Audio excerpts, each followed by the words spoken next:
राधे मां का ऐसा रूप जो आज से पहले आपने नहीं देखा होगा। भक्तों की भीड़ के बीच लगी है माता की चौकी और चौकी पर मौजूद हैं साक्षात राधे मां।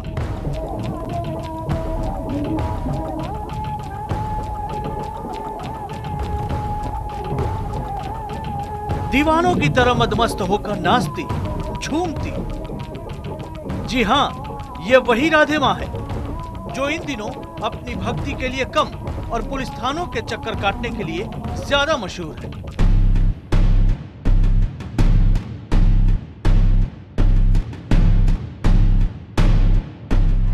लेकिन 14 साल पहले हालात ऐसे नहीं थे। तब वो फगवाड़ा की सुखविंदर कौर थी, तब वो मुकेरिया की बब्बो थी। लेकिन इसी बीच वक्त ने ली करवट और बदल गई सुखविंदर कौर उर्फ बब्बो की किस्मत। देखिए राधे मां पर देवी। खुद को देवी का रूप बताने वाली सुखविंदर कौर उर्फ राधे मां की मुसीबत अब और बढ़ती जा रही है। मुंबई पुलिस के बाद पंजाब पुलिस ने भी राधे मां को पूछताछ के लिए बुलाया है। ये मामला फगवाड़ा के पूर्व वीएचपी नेता सुरेंद्र मित्तल को धमकी देने का है। मित्तल ने राधे मां पर फोन पर धमकी देने का मामला दर्ज कराया था।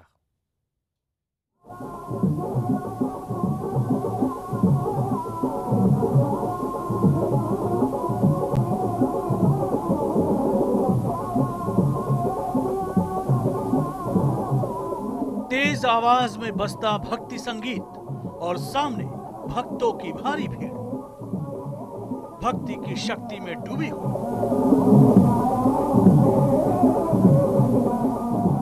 माता की चौकी के पास जमकर थिरकती। यह है सुखविंदर कौर। यह तस्वीर करीब 14 साल पुरानी यानी 2001 की है। उस वक्त की जब सुखविंदर कौर पंजाब के फगवाड़ा में रहती थी। ये वो दौर था जब सुखविंदर कौर राधे मां बनने की राह पर थी। वो फगवाड़ा और आसपास के शहरों में माता के जागरण करती थी और खुद को देवी का रूप बताते हुए जमकर थिरकती थी।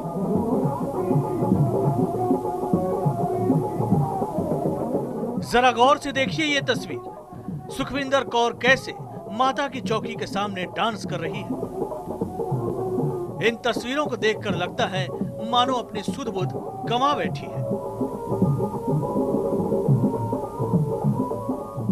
सामने खड़े भक्त हाथ जोड़कर राधे मां का डांस देख रहे हैं। इसी दौरान वो हाथों से प्रसाद भक्तों की तरफ उछालने लगती है। इतना ही नहीं, भक्त राधे मां का देवी रूप देखकर उनके चरणों में गिर जाते हैं।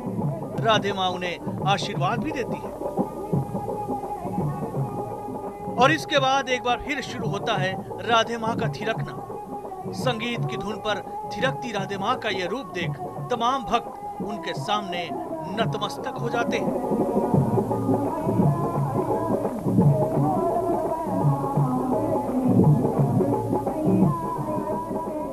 आपको बता दें कि राधे मां का डांस से लगाव नया नहीं है। इससे पहले भी फिल्मी गानों पर थिरकती राधे मां की तस्वीरों ने जमकर सुर्खियां बटोरी थी।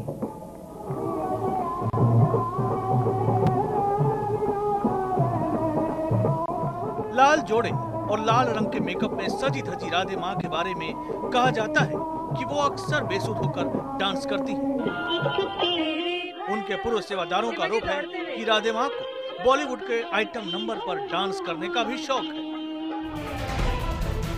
वक्त का फेर देखिए, कभी संगीत की धुन पर थिरकती राधे मां इन दिनों पुलिस की नोटिसों पर नाचती फिर रही है। Bureau report, IBN 7।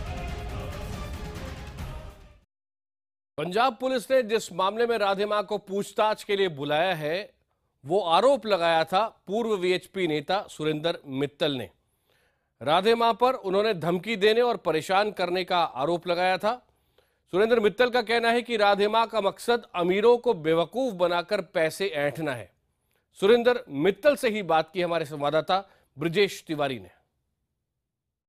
Punjab police को जब आपने शिकायत की तो उनको एक सम्मन भेजा गया है राधे माँ को। क्या आपके पास भी कोई नोटिस आया है? आपको भी क्या बुलाया गया है इन्वेस्टिगेशन में ज्वाइन करने के लिए, पूछताछ के लिए? हाँ, नहीं मेरे तो पहले ही बयान हो जब मैं एसएसपी कपूरथला को एप्लीकेशन देने आया था, तो उसके बाद मेरी जो एप्लीकेशन है वो एसपी कपूरथला को जांच के लिए भेज दी गई थी। फिर मुझे एसपी फगवाड़ा ने बुलाया था, तो एसपी फगवाड़ा के पास मैं अपने बयान दर्ज करवाया था। ये 5-6 दिन पहले की बात है। तो उसी बयान के आधार पर उन्होंने पूछताछ के लिए इसको सम्मन जारी किए होंगे। अभी आपने एक बात बताई कि साल 2002 में आप इनका जगराता चल रहा था, आप वहाँ पर गए, आपने जगराता बंद कराया। फिर अभी अप्रैल के महीने में इनसे आपकी बात हुई। क्या इन बिटवीन 2002 से और अब तक कभी इनसे कोई बात हुई हो, या सिर्फ अभी कुछ दिन पहले, कुछ महीने पहले बात हुई? ना ना, मैं तो हैरान इसी बात से, ना कोई लेना ना देना। वो 13 साल में मुझे तो पता भी नहीं, सिर्फ सुनने में आता है बॉम्बे में इसने बहुत बड़ा अपना एम्पायर खड़ा कर लिया, वहाँ पे बहुत बड़ी देवी बन गई है। तो ठीक है, हम चुप थे कि जो करती है लोग हमारे अंधविश्वासी हैं, बहुत जल्दी भोले हैं, दुखी हैं, वो अपना रास्ता ढूंढते हैं, बड़े श्रद्धा विश्वास के जाते हैं। लेकिन जब उनके विश्वास को ठेस पहुँचती है तब महसूस होता है कि इंसान उसको तो भगवान से भरोसा उठने लग जाता है कि हम कैसे लोगों के पास चले जाते हैं। तो लेकिन जब ये मुझे फ़ोन करने शुरू किए तो मैं तो बड़ा हैरान था, मुझे फ़ोन क्यों कर रही है। देखिए, आप भी समझ आ रहे हैं कि जब भी मकसद क्या हो सकता है, क्योंकि आपसे बहुत पहले की इनकी मुलाकात थी, आपको क्या अपने फेवर में करने का इनका मकसद था, या क्या मकसद आपके हिसाब से क्या हो सकता है? ये तो मकसद यही बता सकती है। मैं तो ये समझता हूँ या तो रात को ये कुछ काला जादू पड़ती थी। काला जादू, व्यापारी, आप भी तो बिजनेस करते हैं, तो ऐसा तो नहीं कि आपको भी अपने फेवर में करना चाहते कि पैसे के लिए कुछ ऐसा? मैं बता रहा हूँ ना, या तो ये काला जादू पढ़ के मुझे कलमा पढ़ के फ़ोन करती थी कि शायद मेरा जादू चल जाएगा, लेकिन इसका जादू, तेरा जादू नहीं चला। उसके बाद फिर इसने मुझे पैसे की ऑफ़र करी, पैसे की ऑफ़र भी नहीं चली। तो फिर इसने मुझे जब मीठी मीठी बातें करके बहकाने की कोशिश करी, प्यार के जाल में फंसाने की कोशिश करी, वो भी नहीं चली। फिर अंत में जब वो बहुत बौखला गई, एक दिन बड़ी हो गई, मैं तुम्हें शराब देती हूँ, मैं फिर मुझ तेरे बांदरी जी न होता। तो वो डायलॉग सबने सुना, बड़ा मशहूर हो गया। तो अल्टीमेटली इसका मकसद यही था कि किसी ना किसी तरीके से मुझे ट्रैप कर ले।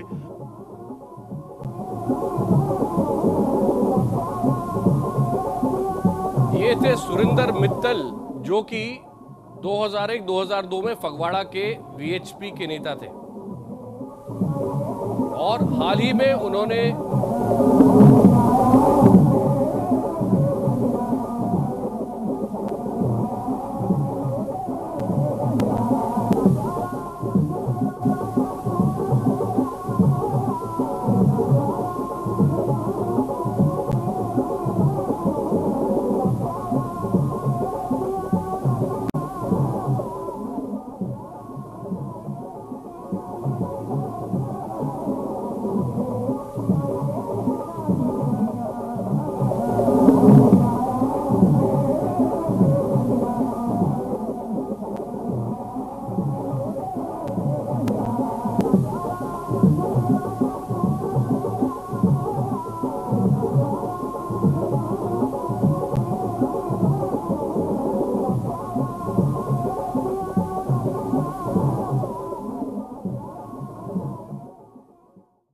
ये विजुअल जो आप अभी देख रहे थे उस वक्त का है जब राधे मां को राधे मां के रूप में कोई नहीं जानता था। तब वो सिर्फ सुखविंदर कौर थी, और उसके बाद उसको मुंबई आकर एक बड़ा प्लेटफॉर्म मिल गया। लेकिन उससे पहले जब वो फगवाड़ा में थी, उस वक्त का ये विजुअल है। देखिए उस वक्त की सुखविंदर कौर को।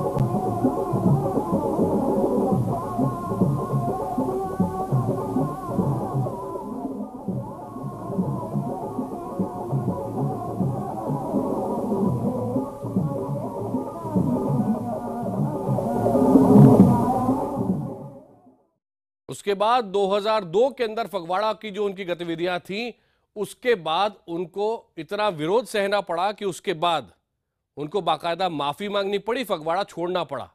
सुखविंदर कौर उर्फ राधे मां गुरदासपुर के दोरंगला गांव की रहने वाली है।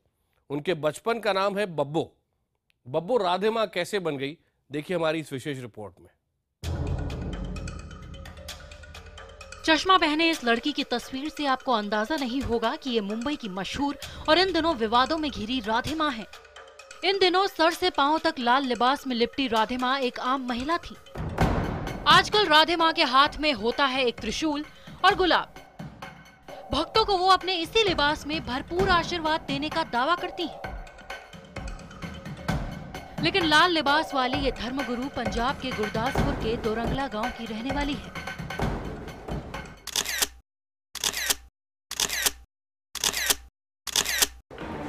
इनका बचपन इसी गांव के गली मोहल्ले में अटखेलियां करते हुए बीता है। गुरदासपुर के इस गांव के सिख परिवार में जन्मी सुखविंदर को प्यार से लोग बब्बो बुलाते थे। उनके रिश्तेदारों के मुताबिक वो बचपन से ही पूजा पाठ में लगी रहती थी। उनके रिश्तेदारों का तो ये भी दावा है कि उनको बचपन से ही दैवी शक्तियां हासिल थी। वक्त बीतता गया, बब्बो बड़ी होने लगी। घर वालों को उसकी शादी की चिंता सताने लगी थी। आम परिवार के घरों में लड़कियों के बड़े होने से ब्याह की चिंता तो होती ही है। सो बब्बो के लिए रिश्ते की तलाश शुरू हो गई। ये तलाश खत्म हुई पंजाब के ही मुकेरिया में, जहां सरदार मोहन सिंह के रूप में बब्बो को वर मिल गया। बब्बो के परिवार वालों ने उसकी शादी सरदार मोहन सिंह से कर दी। मोहन सिंह की मिठाई की एक छोटी सी दुकान थी। घर खर्च चलाने में दिक्कत होती थी। घर खर्च को पूरा करने के लिए सुखविंदर कौर ने सिलाई का काम शुरू कर दिया। फिर एक दिन उनके पति ने गल्फ का रुख किया। आंखों में सपने थे ज्यादा पैसे कमाने की, ख्वाहिश थी बेहतर जिंदगी जीने की। पति के विदेश जाने के बाद सुखविंदर की जिंदगी में एक नया मोड़ आ गया। वो लगातार भगवान शिव की आराधना में लीन रहने लगी। ये वही दौर था जब सुखविंदर की मुलाकात श्री श्री 1008 परमहंस महंत से हुई। परमहंस जी को सुखविंदर ने अपना गुरु मान लिया। गुरु से सुखविंदर ने दीक्षा ली और खुद को राधे माँ का नाम दिया। अब उसने पंजाब में जगह जगह जाकर भक्तों के बीच जाना शुरू कर दिया। राधे माँ को शोहरत मिलनी शुरू हो गई। पंजाब में भक्तों के रुख से उत्साहित होकर राधे माँ ने राजधानी दिल्ली का रुख किया। दिल में तमन्ना थी, ख्वाहिश थी, लेकिन जब दिल्ली में उनकी ख्वाहिश पूरी नहीं हो पाई तो राधे माँ ने माया नगरी मुंबई का रुख किया। मुंबई ने राधे माँ को हाथों हाथ लिया। ये एक दिलचस्प संयोग है कि एक मिठाई वाले की पत्नी राधे माँ जब मुंबई पहुंची तो वहां भी उनके रहनुमा बने एक मिठाई कारोबारी। माया नगरी ने पंजाब के गुरदासपुर की बब्बो की ख्वाहिशों को पंख लगाया और वो बन गई राधे माँ। रिपोर्ट 7।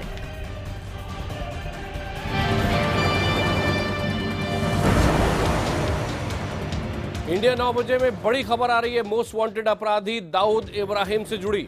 दाऊद के ठिकाने से जुड़ी जानकारी भारतीय मीडिया में दिखाए जाने के बाद पाकिस्तान की खुफिया एजेंसी ISI ने दाऊद का ठिकाना बदल दिया है। सूत्रों के मुताबिक दाऊद को उसके कराची वाले घर से निकालकर सुरक्षित ठिकाने पर भेजा गया है। दाऊद का नया ठिकाना पाकिस्तान के मरी में है, ये जानकारी भी मिल गई है। आपको पता होगा कि मरी में ही पाकिस्तान की सेना का ठिकाना भी है। जानकारी के मुताबिक दाऊद के साथ साथ उसकी पत्नी और बेटी और छोटे भाई अनीस इब्राहिम को भी उसके साथ सुरक्षित ठिकाने पर भेजा गया है।